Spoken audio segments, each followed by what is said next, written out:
حضرت عائشہ صدیقہ رضی اللہ تعالیٰ عنہ فرماتی ہیں، ایک عورت تھی اور اسے نبی پاک صلی اللہ تعالیٰ علیہ وسلم نے وہ کلمہ پڑھ کے مسلمان ہوئی، مدینہ طیبہ آ گئی تو حضور نے مسجد نبوی شریف میں اس کے لیے مکان، ایک سادہ سا کمرہ ساتھ مسجد کے بنوا دیا، وہیں رہنے لگی۔ اکثر وہ سیدہ طیبہ کے پاس آتی تو حضرت عائشہ صدیقہ رضی اللہ تعالیٰ عنہ فرماتی ہیں وہ بڑی باتیں سناتی اور آخر میں کہتی وہ ہار والا دن بھی بڑا عجیب دن تھا اور میرے رب کی قدرتوں کا دن تھا، وہ بھی بڑا عجیب دن تھا۔ سیدہ عائشہ صدیقہ رضی اللہ تعالیٰ عنہ ایک دن فرمانے لگی کہ تو ہار والے دن کا بڑا ذکر کرتی ہے، وہ کیا دن تھا؟ تو خاتون کہنے لگی اماں جی وہ دن تھا جب میرے رب پر بھروسہ اور مضبوط ہو گیا، جس دن میرا اپنے رب پر توکل اور بڑھا، میرے ایمان میں یقین میں اور پختگی آئی۔ کہنے لگی میں ایک گھر کی کنیز تھی، نوکرانی تھی، اس گھر میں ایک بچی تھی جس کے پاس سونے چاندی ہیرے جواہرات کا ہار تھا۔ اس زمانے میں چمڑے کے اوپر لوگ ہیرے جواہرات لگاتے تھے، کئی دفعہ سرخ رنگ کے چمڑے پہ لگائے جاتے تھے، وہ بچی پہنتی تھی۔ تو کہتی ہوں بچی کے اس نے اتار کے رکھا یا اس سے گرا وہ ہار تو چیل اسے اٹھا کے لے گئی، گوشت سمجھ کے، اور میرے سامنے اٹھا کے لے گئی۔ گھر والوں نے مجھ سے پوچھا، یہ بخاری میں موجود ہے، گھر والوں نے پوچھا مجھ سے کہ وہ ہار کہاں ہے، تو میں نے کہا چیل اٹھا کے لے گئی۔ گھر میں کچھ چوری ہو جائے تو سب سے پہلا الزام کس پہ لگتا ہے؟ ملازمین پہ۔ کہتے انہوں نے مجھے بڑا مارا، بڑی تکلیف تھی، حتیٰ کہ میری شرمگاہ تک کی تلاشی کی، میری عزت اتنی خراب کی میں بتا نہیں سکتی۔ میں نے اپنی زندگی میں ایک واقعہ دیکھا، ایک امیر گھر میں چوری ہو گئی، ملازم کو اتنا مارا کہ وہ چارپائی پہ پڑ گیا، پولیس والوں سے اتنی مار پڑوائی گئی کہ وہ بیچارہ چارپائی پہ پڑ گیا، اور پھر وہ اتنا بیمار ہوا اور کچھ دنوں کے بعد پتہ چل گیا کہ چور تو اپنا بیٹا ہے ان کا، پھر اس کا انتقال ہو گیا۔ اب وہ سیٹھ صاحب اور گھر والے آ کے مرنے والے کے کان میں معافی مانگ رہے ہیں، کان میں۔ تو میں نے ان سے پھر کہا تھا کہ یہ تو اب چلا گیا ہے، تمہارا زور چلتا تھا نا، تو تم نے قانون خریدا اور تم نے اسے جتنا ہو سکا تم نے اسے مار پڑوائی، تمہارے پاس جو عدالتیں تھیں تم نے وہاں کارروائی کی، اب ایک عدالت قیامت کے دن لگے گی۔ یہ کمزور تھا نا، کچھ کر نہیں سکا۔ میرے نبی پاک صلی اللہ علیہ وسلم نے فرمایا سن لو، اگر سینگ والی بکری نے بغیر سینگ والی بکری کو تکلیف دی ہوگی نا تو قیامت کے دن اسے بھی بدلہ دینا پڑے گا کہ تیرے پاس سینگ تھے اور تو نے اسے مارا تھا۔ وہ خاتون عرض کرتی ہے سیدہ عائشہ کی خدمت میں کہ مجھے بڑا مارا، مجھے تکلیف دی، میں کہہ رہی تھی کہ میرے سامنے چیل لے گئی ہے پر وہ نہیں مان رہے تھے، اماں جی انہوں نے مجھے بڑا مارا۔ حضرت عائشہ صدیقہ کہتی ہیں پھر کیا ہوا؟ کہنے لگی اماں جی جب کوئی میرا مددگار نہ رہا، مجھے تکلیف دے رہے تھے، رسوا کر رہے تھے، تو میں نے اپنے رب سے مدد چاہی، میرے رب کی طرف میں نے توجہ کی، میں نے کہا مالک اب تو ہی میرا مددگار ہے۔ کہتی ہے وہ مجھے مار رہے تھے تو وہ چیل جو ہار لے گئی تھی وہی لے کے واپس آ گئی، اور ہمارے سروں کے قریب لا کے اس نے جب اس ہار کو پھینکا وہ مجھے چھوڑ کے سائڈ پہ ہوئے، وہ میری بے گناہی جان گئے، لیکن آپ کو بتاؤں اس دن سے میرا اپنے رب پر یقین اور بڑھ گیا۔ مجھے سمجھ آ گئی کہ جب انسان پورا ٹوٹ جاتا ہے اور جب کوئی چاروں جانب اس کا مددگار نہیں ہوتا تو رب تو ہوتا ہے نا، اللہ تو اس کا مددگار ہوتا ہے نا، وہ تو پھر اپنے اس بندے کی مدد کرتا ہے نا، پھر وہ تو توانائی دیتا ہے نا، وہ تنہا نہیں چھوڑتا، وہ تو آنسوؤں والوں کے آنسوؤں پہ بڑا کرم فرماتا ہے، وہ تو قسم پرسی میں آ جاتا ہے، اس کی رحمت بڑھ کے استقبال کر لیتی۔ تو بھائی جب آپ پر اللہ کی حکمت کے تقاضے پورے ہونے لگیں اور زندگی میں کبھی کوئی ایسا وقت آئے کہ آپ محسوس کریں کہ تنہا رہ گئے ہیں اور کئی اپنے بھی مخالفین کی جماعت میں نظر آنے لگے ہیں، اس وقت پھر دل، روح، زبان اور ذہن کو یکجا کر کے سمجھ لینا کہ جب ساری دنیا ساتھ چھوڑ جاتی ہے تو رب کی رحمتیں اس وقت بھی ساتھ رہتی ہیں اور اللہ کی مدد اس وقت بھی بندے پہ کرم نوازی کرتی ہے۔ ایک اور حدیث سنیں، لطف کی بات یہ ہے یہ بھی بخاری میں ہے، یہ بھی واقعہ بخاری میں ہے۔ اللہ اکبر۔ ایک شخص نے ایک بندے سے قرض مانگا، اس نے کہا مجھے قرضہ دو، وہ کہنے لگا کہ کتنا قرضہ؟ اس نے کہا 1000 دینار۔ دینار سونے کا ہوتا تھا، درہم چاندی کا ہوتا تھا، 1000 دینار چاہیے۔ اس نے کہا کوئی گواہ ہے تیرے پاس؟ غریب کا گواہ بھی کوئی نہیں بنتا، کبھی الجھ جائے نا کوئی بندہ تو کئی اپنے بھی کہہ دیتے ہیں کہ ہم اس کے قول فعل کے ذمہ دار نہیں ہیں۔ ایک غریب آدمی کو قرض کی ضرورت پڑ گئی، 1000 دینار چاہیے۔ میں کہہ چکا ہوں کہ درہم چاندی کا ہوتا تھا، دینار سونے کا، 1000 دینار لینا ہے۔ تو جس بندے سے اس نے کہا، اگرچہ وہ نیک بندہ تھا، اس نے کہا یار 1000 دینار دے دو، تو کہنے لگا کوئی گواہ ہے تیرے پاس؟ وہ کہنے لگا غریبوں کا گواہ کون ہوتا ہے؟ ہاں ایک گواہ ہے۔ کہا کون؟ کا میرا رب، وہ تیرے اور میرے بیچ گواہ ہے۔ اس نے کہا کوئی کفیل، اگر تو پیسے نہ دے سکے تو وہ بعد میں دے دیں، یا تجھے کچھ ہو جائے تو وہ دے دے۔ اس نے کہا کفیل بھی میرا اللہ ہی ہے۔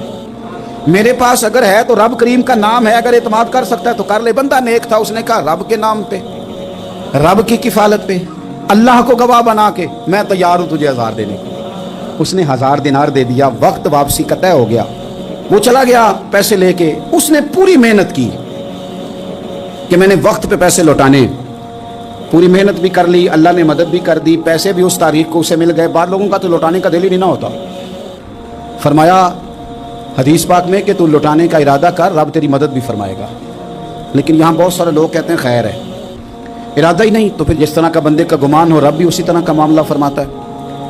اس نے پیسے جمع بھی کر لیے اور واپس لینے کو تیار بھی ہو گیا, لیکن رستہ بحری جہاز کا تھا, کشتی کا تھا, دریا کے رستے واپس آنا تھا. اب وہ جب آ گیا دریا کے کنارے تو بڑی کوشش کی, پر وہاں اسے کوئی کشتی نہیں ملی. وقت پہ پیسے لوٹانے ہیں, سفر کرنا ہے, اب سواری میسر نہیں ہے. سوچ سوچ کے پریشان تھا کہ میں نے تو اللہ کے نام پہ لیے. اچانک دل میں ایک تجویز آئی. اس نے ایک لکڑی لی, لکڑی کو اندر سے کھولا, 1000 دینار اس میں بھرا. بخاری پڑھ رہا ہوں. اور ساتھ ایک خط بھی لکھا کہ یار میں پیسے پہنچانا چاہتا تھا پر مجھے کوئی چیز نہیں ملی دریا کے اس پار آنے, اللہ کے نام پر تیری طرف روانہ کر رہا ہوں.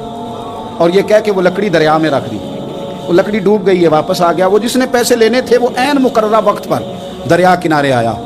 صبح سے سر شام تک اس نے انتظار کیا. دل ڈھلنے لگا تو دل میں خیال آ گیا کہ یار نہیں, اس نے دینے ہی نہیں, جھوٹا وعدہ کر گیا, پہنچا ہی نہیں وقت پہ. اب جب واپس لوٹنے لگا تو اچانک دریا میں ایک لکڑی تیرتی ہوئی دکھائی دی. کہنے لگا لے جاتا ہوں, شام کو روٹیاں پکانے کے کام آئے گی, ایندھن بنا کے جلا لوں گا, ہنڈیا پک جائے گی. لکڑی اٹھا کے جلانے کے لیے گھر لایا. گمان تھا کہ وہ نہیں آیا وعدہ کر کے, اللہ کو کفیل اور وکیل بنا کے اور گواہ بنا کے پھر بھی نہیں آیا. لکڑی لے کے گھر گیا, بخاری ہے, اور جب اس کو چیرا نہ کہ میں اس کی آگ جلاؤں گا, کھولا تو اندر سے 1000 دینار بھی نکل آیا, خط بھی نکل آیا. اب ذرا سمجھنا, اس کے دل میں بات کس نے ڈالی کہ تو لکڑی میں پیسے ڈال دے؟ اللہ نے. اس بندے کو مقررہ وقت پہ کنارے بھیجا کس نے؟ لکڑی صرف اسی کے ہاتھ آئی تو یہ بندوبست کیا کس نے؟ اللہ نے. گھر جا کے چیری تو پیسے بحفاظت اس تک پہنچائے کس نے؟ تو پھر ہمیں بھی توجہ اللہ کی جانب ہی کرنی چاہیے. ہمارے پہ دل کی توجہ رب کی طرف ہی ہونی چاہیے نا, ہمیں ادھر ادھر جانے کی, دیکھنے کی, بندوں پر غور کرنے کی ضرورت کیا ہے؟ وہ پیسے پہنچ گئے, یہ وہاں اپنی جگہ پہ پریشان تھا. اس نے 1000 دینار اور جمع کیا. پھر دوبارہ ایک دن دریا کنارے آیا, کشتی مل گئی. بیٹھ کے اپنے اس بھائی کے پاس آیا, کہنے لگا دیکھنا مجھ پر بدگمان نہ ہونا, پیسے اس تاریخ کو بھی جمع کر لیے تھے. دریا پہ آیا تھا پر کشتی نہیں ملی تھی. پھر میں نے نا لکڑی میں ڈال کے خط ڈال کے تیری طرف بھیج بھی دیے تھے, لیکن آج میں پھر لے کے آ گیا ہوں. وہ کہنے لگا خوش ہو جا, جس رب کو تو نے میرا اور اپنا گواہ بنایا تھا اس رب نے میرے تک پہنچا بھی دیے ہیں. جب لوگ اللہ کو گواہ بناتے ہیں, رب کی جانب اپنی توجہ کرتے ہیں, اپنی چاہتوں, خواہشات اور اپنی ساری چٹھیاں اپنے رب کریم کی رحمت کی طرف روانہ کرتے ہیں, پھر اللہ اپنے بندوں کو مایوس نہیں کرتا. اللہ اپنے بندوں کو نواز دیتا ہے. اللہ تبارک و تعالیٰ اپنے بندوں پہ کرم نوازی کرتا. او سنگیو, ساری امیدیں سیٹھوں, نوابوں, دنیا داروں سے کیوں وابستہ کرتے ہو؟ ساری توجہات کا مرکز کیوں ان لوگوں کو بناتے ہو جو تمہیں دنیا میں مضبوط نظر آتے ہیں؟ اپنی توجہات کا مرکز اپنے خدا کو بنائیے, اپنے مالک کی جانب اپنی ساری خواہشات کا رخ پھیر دیجیے, اپنی توجہات اپنے رب کی جانب کر لیجیے. وہ اپنے بندوں پہ بڑی کرم نوازی فرماتا ہے. وہ عزتوں کا بھی محافظ ہے, وہ پریشانیوں میں کرم نوازیاں فرمانے والا ہے, وہ ساتھ دینے والا ہے. وہ اس کی رحمت قریب آ کے بندے کو سہارا دیتی ہے. وہ اپنے فضل سے اپنے بندوں کی ہر مشکل میں دستگیری فرماتا ہے. اس یہاں سے کبھی ہم نے کنارہ نہ کیا, اور تو نے بھی تو دل آزردہ ہمارا نہ کیا. ہم نے تو جہنم کی بہت کی تدبیر, پر مولا تیری رحمت نے گوارا نہ کیا. عدل کریں تے تھر تھر کمبن, اچیاں شانہ والے, تجھے تو فضل کریں تے بخشے جاون, میرے جے منہ کالے. حضرت عمر فاروق رضی اللہ تعالیٰ عنہ ملک شام گئے, یہ بھی ملک شام میں تھے. جناب عمر فاروق کے مزاج میں جلال تھا. آپ نے کچھ لوگوں کو دیکھا جنہوں نے زرق برق لباس پہن لیے, بڑے بڑے عالی شان بنگلے بنا لیے, بڑے بڑے گھروں میں رہنے لگے.